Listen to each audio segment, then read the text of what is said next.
Good evening, this is TCN English News Edition, and you're watching with me, Ning Hoi Kim Kong Sai. First, the headlines. Mar apex body refused Manipur CM and Biren Singh's allegations. Go-to organized bike rally to endorse 78 India Independence Day at Gangpokpi. News in detail. Marimpui, the apex body representing the Mar tribe, has strongly rejected the recent claims made by Manipur Chief Minister Biren Singh. In a statement issued following Singh's address to the Manipur State Assembly on August 12, 2024, the Marimpui labeled the Chief Minister's remarks as outrageous and baseless. The Chief Minister's assertion that the Mars are in contact with him was described by the Marimpui as a falsehood intended to create discord among the united tribes amidst the ongoing crisis. The Impui emphasized that any individuals or so-called leaders claiming to represent the Mar community while engaging with Singh do so for their own interests and do not have the support or endorsement of the Marimpui. Let it be unequivocally stated and known to all concerned that if any so-called Mar leaders or politicians are engaging with Biren Singh, they are doing so solely out of their own vested interests. These individuals, whoever they may be, do not represent the Mar community, nor do their actions have the recognition or endorsement of the Marimpui. To success, otherwise, by making such baseless claims is not only ludicrous but also an insult to the collective integrity and unity of the Mar people, said a statement issued by the Mar apex body. The Marimpui reiterated its unwavering solidarity with allied tribes and firmly rejected any attempts to divide them. The body accused the state government of tactically supporting the ongoing ethnic cleansing and vowed to resist these efforts with full resolve. Let it be known to all that the Mar stand in complete and unwavering solidarity with our ethnic tribes. We categorically refuse to betray the cause that binds us together.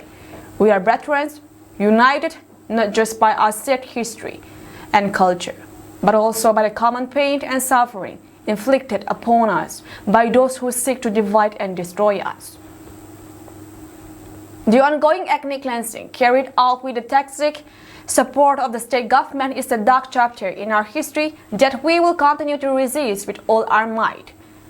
The statement urges the Mar people and their allied tribes to remain vigilant against divisive tactics and manipulations. The Impui reaffirmed its commitment to justice, peace, and the protections of the community, asserting that the Chief Minister's claims are a desperate attempt to undermine their unity. The Mars have always stood for justice, peace, and the rights of all oppressed people. We remain committed to these principles and will continue to fight against the injustices perpetrated against our community and our brethren.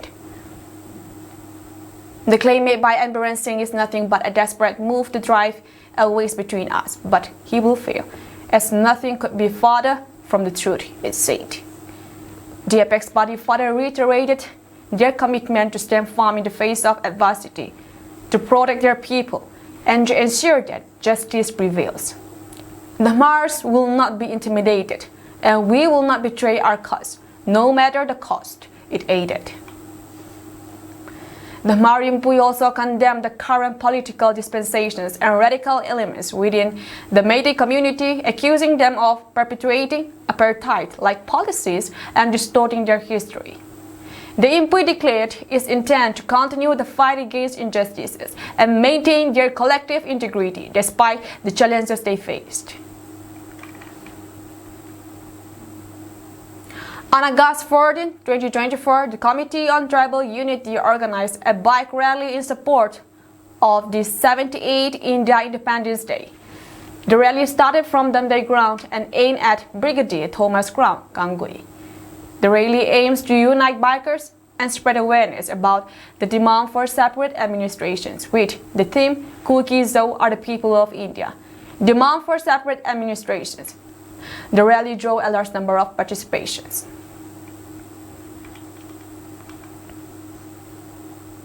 Meanwhile, another bike rally with the theme Danga Bike Rally was also organized by the district police under the initiatives of Manos Prabhakar M, IPS SP Gangpokpi on 14 August 2024 to welcome the 78th Independence Day celebrations. The SP of Gangpokpi urged the citizens to celebrate Independence Day with collective commitment to nations building, patriotism, and spread the message of brotherhood to foster the spirit of love, unity, and live as law-abiding citizens. To foster the spirit of love, unity, and live as law-abiding citizens. He also encouraged every citizen to show their love for the nations by hosting the nation's flag at home in this time of Independence Day celebration. The Danga Bike Rally kicked off from SP KPI office compound and winded up at Zapan police stations with the participations of over 100 police riders with Danga on their bikes. Today at 10:30 a.m., BVM Women's Welfare Associations organized a mass social work at the Wall of Remembrance in Ibo. The main objective is to clean the surrounding area and the wall, which has been polluted with trash and filth. The association appeals to all to join hands in this noble endeavor. The Wall of Remembrance is a symbol of our martyr sacrifices, and it's our responsibility to maintain its sanctity. The surrounding area has been littered with plastic bottles, waste, and other harmful substances which need to be cleared. They also clean the stage, surrounding areas, and fencing. BVM Women's Welfare Association has taken this initiative to pay tribute to our martyrs through this mass social work. President Florence of BVWW appealed to all to join hands in this endeavor and make it a success. She also expressed gratitude to all who have come forward to support this social work.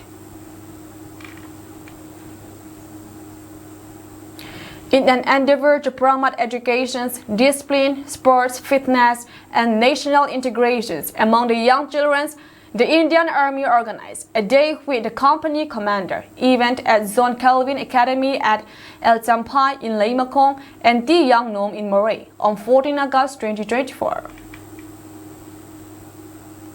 The event, which witnessed a massive participation of 300 students, aimed to inspire the young minds and future of our nations to instill a sense of patriotism, unity, devotion towards the nations, and above all, the importance of a balanced and healthy lifestyle. The day was filled with a variety of exciting and educational activities, including painting competitions, skipping rope, musical chair, sack race, frog race, balancing race, and motivational lecture by the company commander. Further, yoga session was also organized, emphasizing the benefits of mental and physical well-being. The company commander engaged with the students, stressing the significance of education and sports in shaping a well-rounded personality, and motivated young students to consider a career in the Indian Army, highlighting the opportunities and values associated with serving in the armed forces. The event is in line with Indian Army's steadfast commitment to foster a spirit of patriotism, unity, fitness, and lifestyle among the youth. A total of 12,290 were diagnosed with malaria between January and July, and 5 of them died. All the disease hail from Longlai district, they said. The National Vector-Borne Disease Control Program held a meeting to review the status of malaria, dengue, and chikungunya infections in the state. It was pointed out in the meeting that malaria PV cases have increased this year, officials said. At least 267 people were diagnosed with dengue and 2 persons were infected with chikungunya in the state since January, they added. Malaria cases were more common in 4 districts, Longlai, Lunglei, Amit, and Shah, which share borders with Bangladesh and Myanmar.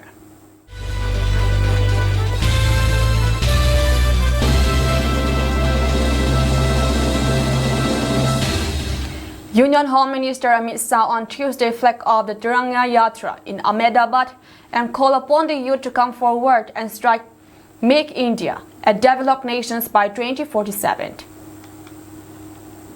He added that the government's achievements under Prime Minister Narendra Modi has surpassed the entire world. The Har Ghar Tiranga campaign started by Prime Minister Narendra Modi has become an expression of patriotism and resolve to create Viksit Bharat by 2047. He said that this campaign is infusing a new energy not only in Gujarat but also in the entire country. Shah was quoted as saying in a government statement. Ahead of Independence Day, the minister underlined Prime Minister Narendra Modi's initiative to celebrate Azadi Ka Amrit Mahotsav, saying 3 goals were behind it. The first goal was to remind every child, youth, and citizen of the country about the entire history of the freedom struggle. The second goal was to inform all citizens, especially the younger generations, about the achievements made by the country in 75 years of independence. The third objective was to make 140 crore citizens of the country pledge to make India a winner in every field in the world by working towards the development of the country for the next 25 years of Amrit Kal, till the centenary of India's independence, Shah said. Prime Minister Narendra Modi will hoist the national flag at Red Fort on Thursday, August 15th, and address the nations from the ramparts of the monument for the 11th time. Hailing the Prime Minister's leadership, Shah recalled Modi's decisive moves against terrorism and exilism in the country. India was afflicted with terrorism and exilism for decades, but Modi has given a befitting reply to the enemies of the country by conducting surgical strikes and airstrikes. Along with this, Modi has protected 130 crore countrymen from COVID-19 by administering both doses of the vaccine free of cost using technology, he added.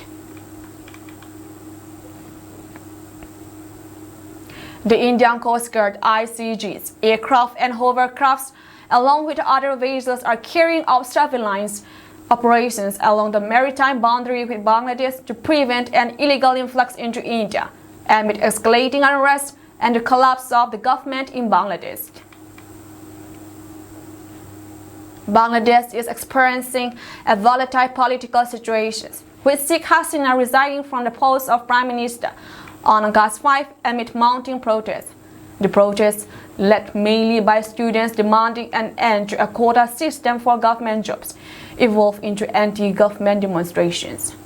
In response to the heightened tensions in the neighboring country, the ICC has strengthened security along the international maritime boundary line to prevent any illegal intrusions into India. ICC Deputy Director General Anupam Rai said on Monday that security measures have been intensified to address potential threats. After the political unrest in Bangladesh, Indian Coast Guard has enhanced its patrolling and surveillance under the international maritime boundary line. To prevent any hostile act and illegal intrusions, we have beefed up the security position to the 3 ships. Sundarban Creek areas are being patrolled by our air cushions vessels and interceptor boats, Rai told ANI. He further explained that the Sundarban Creek areas are under close observations with air cushions vessels and interceptors both on constant patrol. The ICG's coastal surveillance radars at Haldia, Paradip and Gopalpur are operating 24/7, continuously scanning India's close coast for any signs of illegal activity. Till now, no illegal activity has been seen, but we have very specifically told our ships to board all fishing boats or any vessels that are close to Indo-Bangladesh International Maritime Borderline (IMBL) or in the creek areas, he added.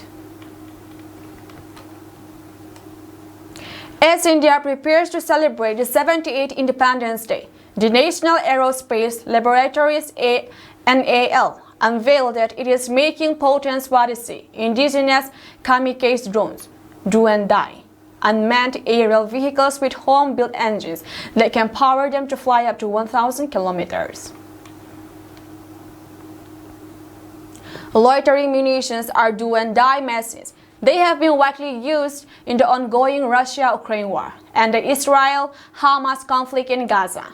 These unmanned aerial vehicles have been used extensively by the Ukrainians to target Russian infantry and armored vehicles.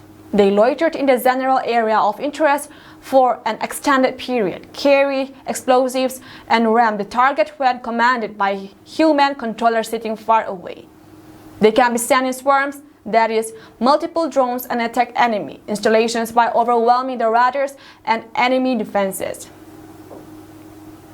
The kamikaze suicide missions were first seen towards the end of World War II, when the pilots of a depleted Japanese Air Force would ram their fighter planes on Allied aircraft and ships.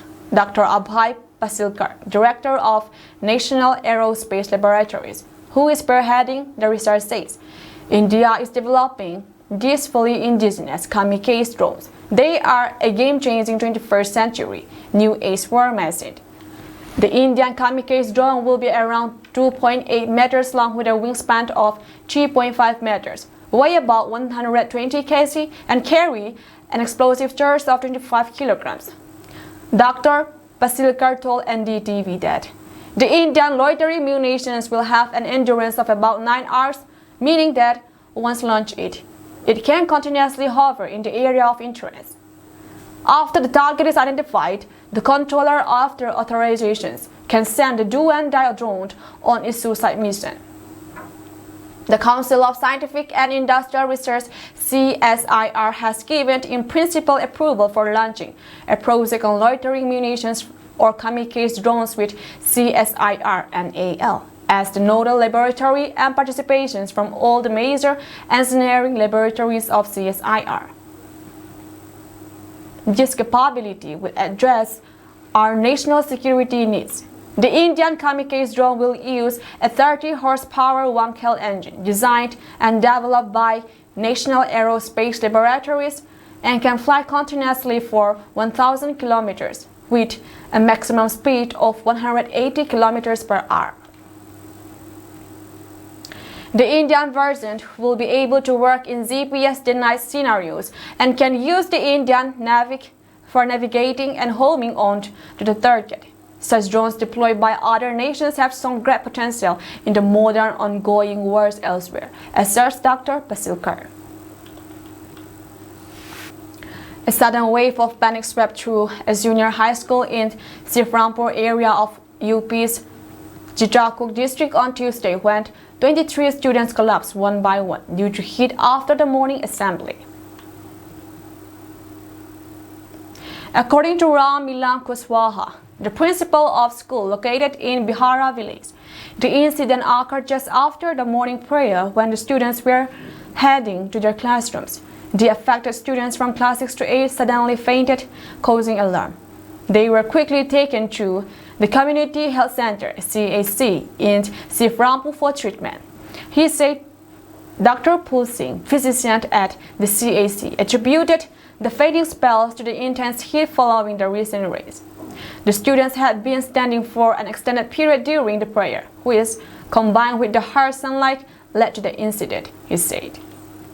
All the students recovered after receiving treatment and were discharged from the hospital, the doctor said.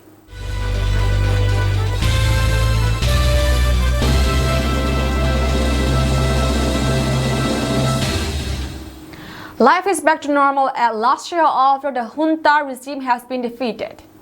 Local residents appear to enjoy new freedom and life following the full control of Lazio by the MNDAA after completely defeating all the junta regime forces in the region.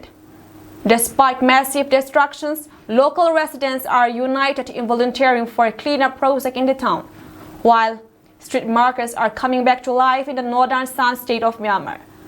The MNDAA, also known as the Myanmar National Democratic Alliance Army, has successfully wrested control of Lazio town from the junta regime forces. This achievement signifies a major blow to the junta's authority in the region and has brought a sense of liberation to the local residents.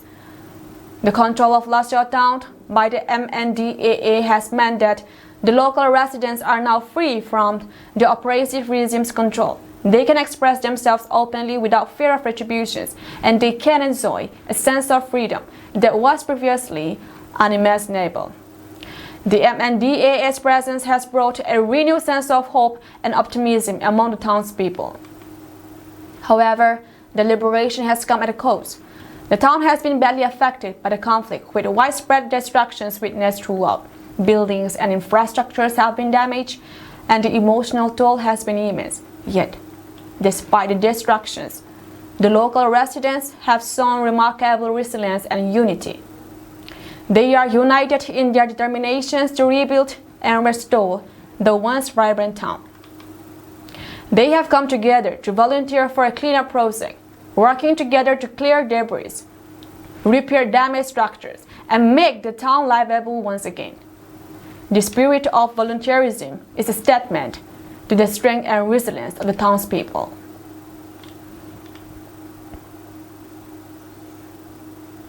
Ukraine's top commander says his forces have captured 1,000 square kilometers of Russia's bordering Kursk region, while Russian President Vladimir Putin has vowed a warrior response to the attack and ordered his troops to dislodge the enemy from our territories.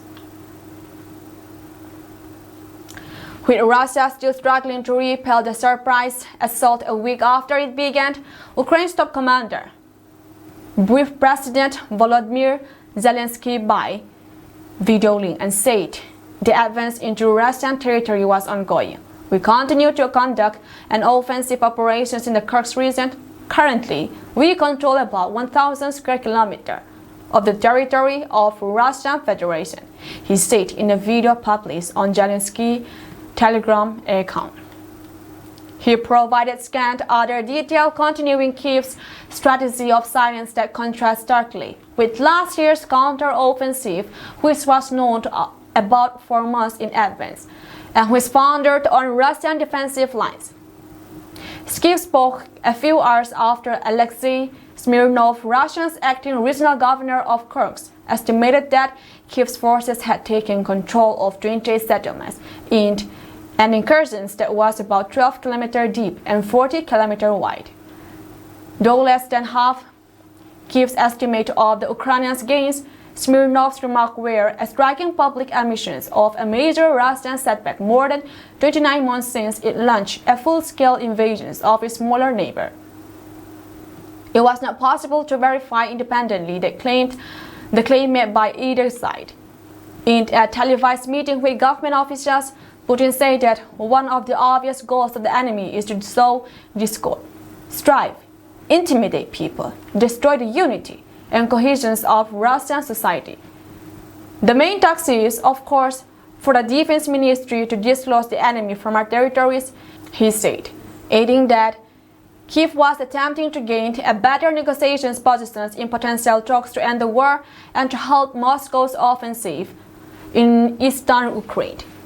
121,000 people have fled the Kursk region since the start of the fighting, which has killed at least 12 civilians and injured 121 more, regional governor Alexei Smirnov told the media.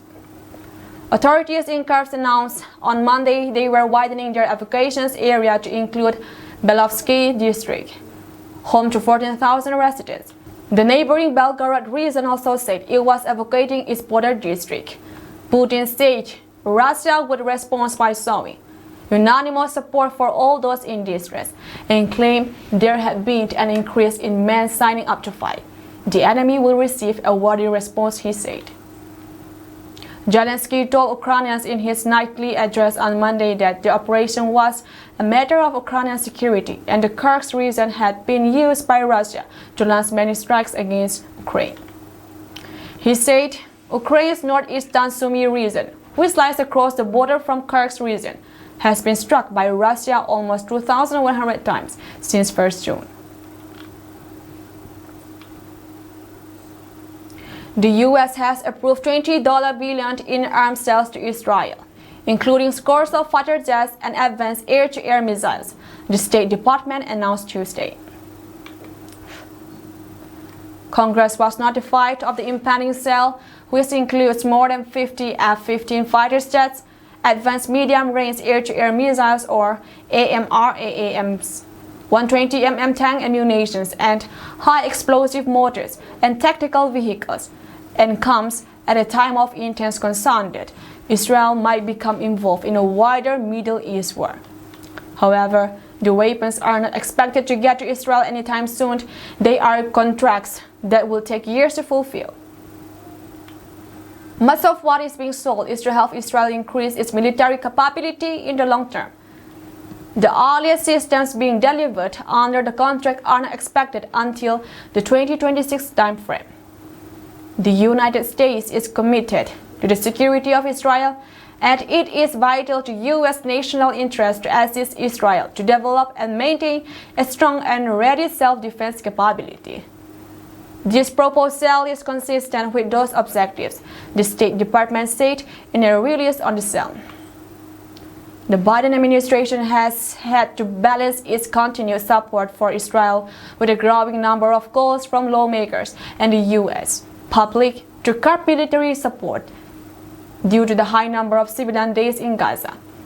It has curbed one delivery of 2,000-pound weapons amid continued airstrikes by Israel in densely populated civilian areas in Gaza.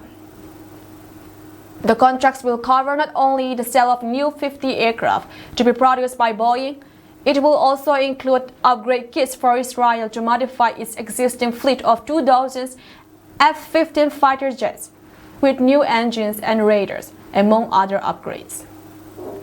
The jet comprised the biggest portions of the $20 billion in sales, with the first deliveries expected in 2029.